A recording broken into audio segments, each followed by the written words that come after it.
Inimok naman ni Surigao del Norte Representative Robert Ace Barbers ang Presidential Anti-Organized Crime Task Force na hanapin at arestuhin ng nasa 10,000 illegal POGO workers na nananatili sa bansa.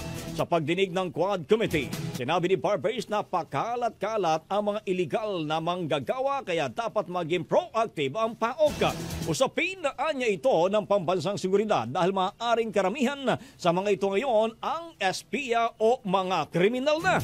Kinwestiyon ni Barbers na hanggang sa kasulukuyan wala pang listing mechanism na nabubuo gayong bago matapos ang 2024 ay hiniling na ng Quadcom sa mga kukulang ahensya ang pagkakaroon ng central database ng POGO workers. Kinumpirma naman ng Department of Labor and Employment sa Central Luzon na nasa 15,140 workers mula sa 16 na POGO establishments ang nabigyan ng alien employment permits. Gayman, kinansila na umano ang mga permit bilang pagtalima sa utos ng Pangulo. Ang bahaging ito ay hatid sa atin ng Standout ES4 Capsule. Simulang tuparin ang pangarap ng iyong anak. And stunting now!